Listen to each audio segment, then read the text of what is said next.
Namaskar. As said earlier, I will share my insights into 3 videos on Dhyan about meditation. In the first video, we have discussed knowing about meditation. Today, in the second video, we will be discussing approaching meditation, to be followed by the third video, meditation, the way to enlightenment. It would be of great help to be acquainted with and conscious adhering to Yams and Niyams for approaching meditation. We had discussed earlier 5 Yams and 5 Niyams as the foundation for meditation. The 5 Yams are non-violence, truthfulness, non-stealing, continence, and non-greed. They are a sort of self-discipline. They are to have our conscience alert and awake.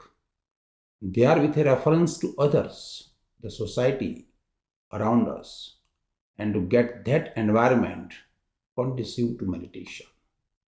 Similarly, 5 Niyams are purity, contentment, austerity, self-study, and surrender to God.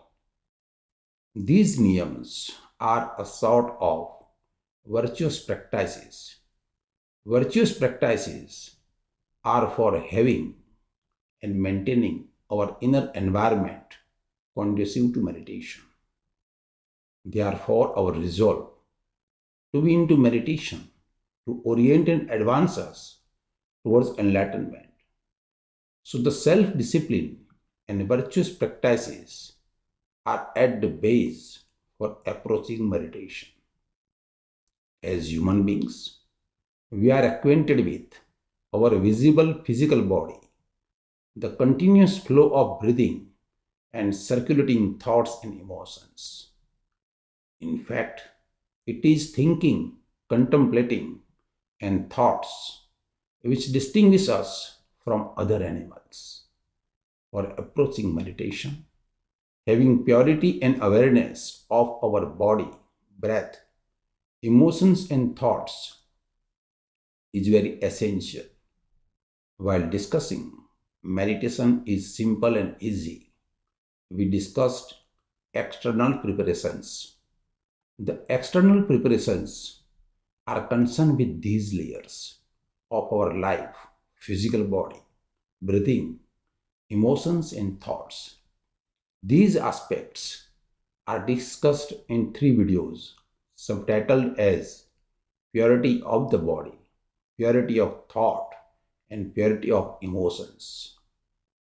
Later on, while discussing 3 steps of meditation, the foundation, we emphasized on asana and pranayama for approaching meditation, and observed that when we sit in our comfortable posture steadily for a longer period, it helps us not only to attain the steadiness of the body, but it also helps us to get our mind steady, cool, and composed. And in consequence, it leads us into meditative space. For pranayama, we observed that each pranayama has its own benefits, and each one purifies the mind, and the seeker moves towards Pratyahara, that is to say, coming back to self. While discussing meditation is simple and easy, we discussed internal preparations. The internal preparations are concerned with breathing, emotions, and thoughts. We have discussed emptiness of body, mind, and emotions, subtitled as 3 Emptiness. We concluded that the basic element in internal preparations is proper observation for the activities of the body, for the processes of thought, for the inner current of emotions.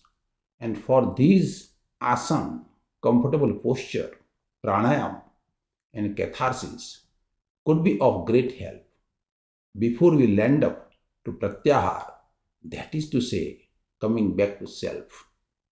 In fact, asana, comfortable posture, is a potent tool for purity, awareness, and emptiness of the body. And similarly, pranayams and catharsis are potent tools for purity, awareness, and emptiness of our emotions.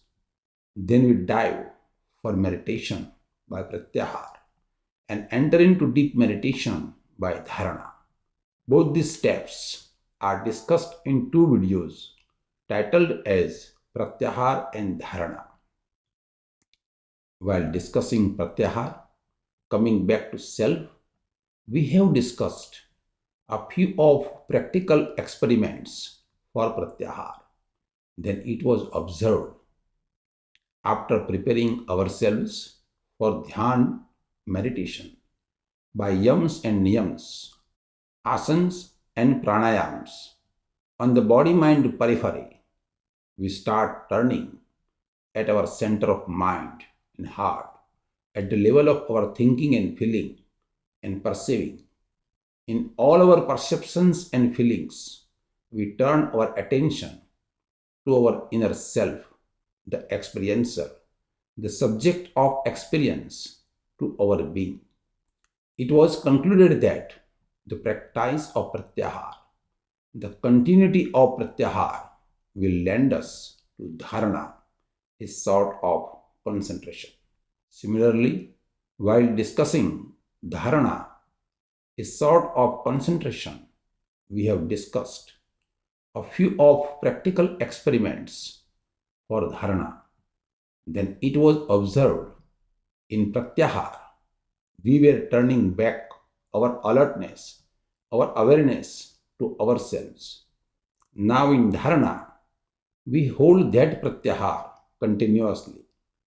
In other words, we hold our alertness, our awareness consciously to ourselves.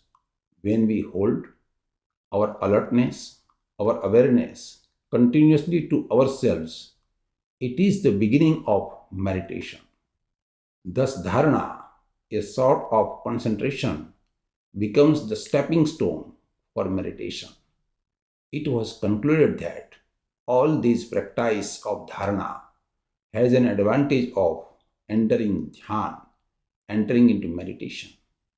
If you keep aware of your being who is pursuing Dharana, because Dharana, a sort of concentration, is a springboard for Dhyan meditation.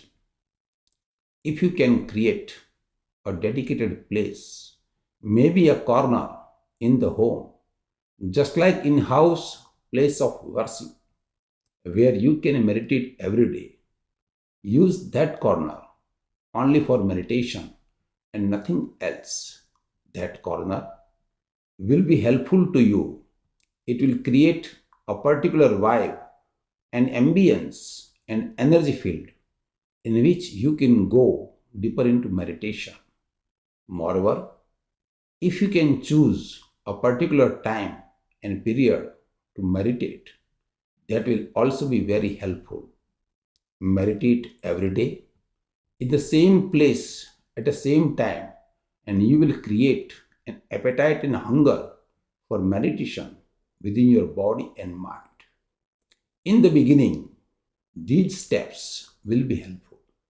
It gives you a conducive climate. It is just like you are preparing to sleep. You have certain clothes, loose clothing, a certain softness of bed. You take off the light and you have a certain posture. And all these, a type of ritual, helps you to sleep soon. Though it does not cause sleep, it does facilitate sleep. Similarly, one may find one's own ritual for meditation because your body is a mechanism. Your mind is also a mechanism. And ritual simply prepares your body and mind to be at ease and wait. And in that being at ease and ready to wait in patience, things happens. Just like sleep happens, meditation happens to you. We live in the age of information. We have thousand and one way to enter into meditation. So find some method of meditation which appeals to you, which suits your type, because the mind gets oriented towards object which is appealing to it. If you are body oriented, then by body oriented method you reach meditation. If you feel you are heart oriented, then heart oriented methods lead you to meditation. If you feel you are intellect oriented, then intellect oriented methods lead you into meditation. Most of the modern masters like George Gurdjieff, Osho and others devised methods for meditation which can be used by all the three types. In these methods, the body is used, the heart is used, and the intelligence is also used. They start with the body, they move through the heart, they reach the mind, and then they go beyond. Whatever the method of meditation you enjoy can go deep into you. Once you enjoy a method, then go into that method as much as you can. However, drop that method when the joy disappears. Search for another method of meditation. So, two things to remember: when you are enjoying a method, go into it as deeply as possible. But when joy is gone, quit that method and find new one. So let your joy be the criterion.